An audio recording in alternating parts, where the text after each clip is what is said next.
तमिलनाडु में टीवीके सरकार का गठन।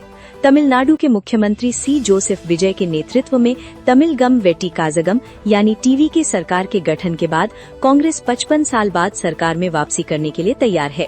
तमिलनाडु विधानसभा चुनाव में त्रिशंकु जनादेश के बाद कांग्रेस ने टीवीके को समर्थन दिया है, जिसके बदले में विजय ने कांग्रेस को सरकार में 2 मंत्री पद देने का फैसला किया है।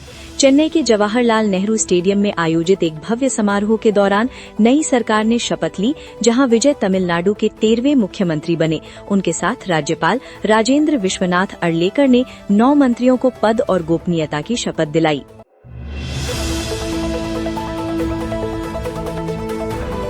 प्रधानमंत्री मोदी की अपील से ज्वेलरी इंडस्ट्री में हलचल।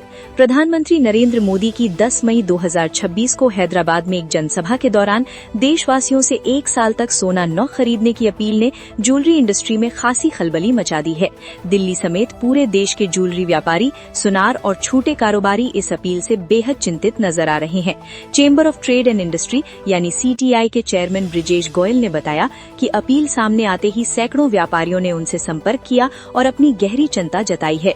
गोयल ने कहा कि शादियों का पीक सीजन चल रहा है और इस समय प्रधानमंत्री की इस अपील से गहनों और ज्वेलरी की मांग में भारी गिरावट आने की आशंका है।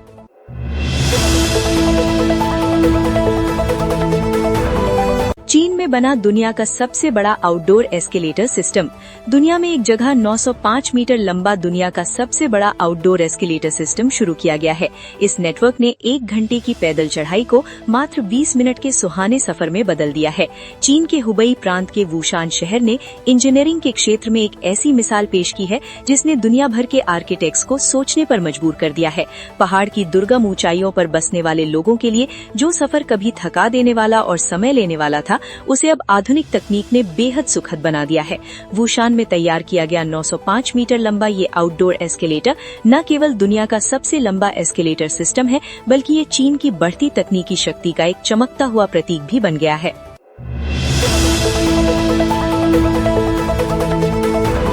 बिहार की किसान केले के तनों से कर रहे हैं शानदार कमाई। बिहार का वैशाली जिला वैसे तो केले की खेती के लिए पूरे देश में मशहूर है, लेकिन अब यहाँ के किसान सिर्फ केले बेचकर ही नहीं बल्कि उसके बचे हुए तनों से भी शानदार कमाई कर रहे हैं। जिस केले के पेड़ को फसल कटने के बाद बेकार समझकर खेत में छोड़ दिया जाता था, आज वही किसानों के लिए असली सोना बन चुका है। गाँवों में अब केले के रेशे से ऐसे ऐसे प्रोडक्ट तैयार हो रहे हैं जिनकी मांग तेजी से बढ़ रही है। यही वजह है कि किसान अब केले की खेती को केवल फल तक सीमित नहीं मान रहे, बल्कि इसे कमाई के बड़े बिजनेस में बदल रहे हैं।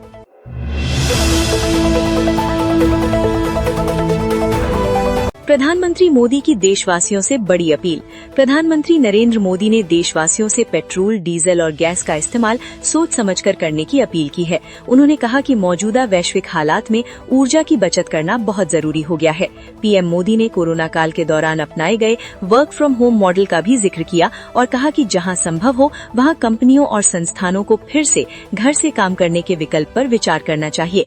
पीएम का मैसेज क्लियर था कि अब फ्यूल को बचाना केवल पर्यावरण से जुड़ा मुद्दा नहीं रह गया है, बल्कि ये देश की आर्थिक मजबूती से भी जुड़ चुका है। बढ़ती वैश्विक ऊर्जा कीमतों और तेल संकट के बीच सरकार चाहती है कि देश में ईंधन की खपत कम हो ताकि विदेशी मुद्रा पर दबाव कम किया जा सके।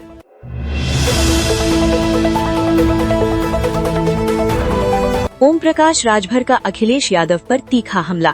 उत्तर प्रदेश सरकार में कैबिनेट मंत्री और सुभाषपा के राष्ट्रीय अध्यक्ष ओम प्रकाश राजभर ने एक बार फिर अखिलेश यादव पर निशाना साधा है। उन्होंने कहा कि सपा मुखिया से अलग राजनीति की उम्मीद नहीं की जा सकती। ये सोचना ऐसा है जैसे आसमान में भैंस को उड़ाना। आसमान में भैंस उड़ाने की कला केवल सैफई कुनबे को आती है।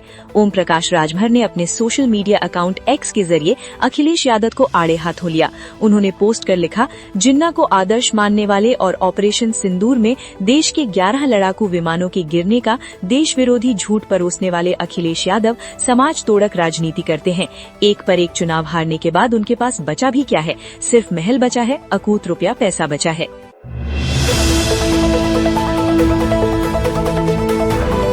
यूपी कैबिनेट विस्तार में बड़ा सामाजिक समीकरण। यूपी में योगी आदित्यनाथ सरकार ने रविवार को कैबिनेट विस्तार करते हुए 6 मंत्रियों को शामिल किया है, जिनमें 3 पिछड़ों, 2 अनुसूचित जाति और 1 ब्राह्मण चेहरे को जगह दी गई है।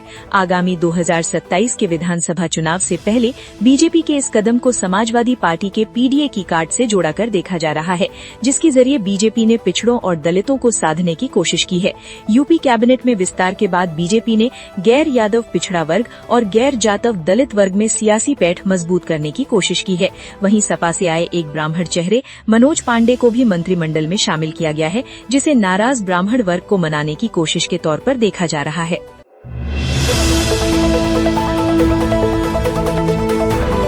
तमिलनाडु सीएम शपथ समारोह में भावुक दिखी त्रिशा कृष्णन।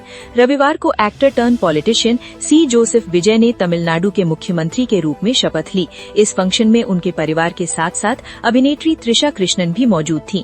विजय के साथ लव रिलेशन में होने की अफवाहों के बीच त्रिशा नीली साड़ी में समारोह में पहुंची और उनके चेहरे पर मुस्कान थी। इस बीच सोशल मीडिया पर वायरल हो रहे एक वीडियो में विजय के तमिलनाडु के सीएम के तौर पर पहला भाषण देते हुए त्रिशा इमोशनल नजर आईं।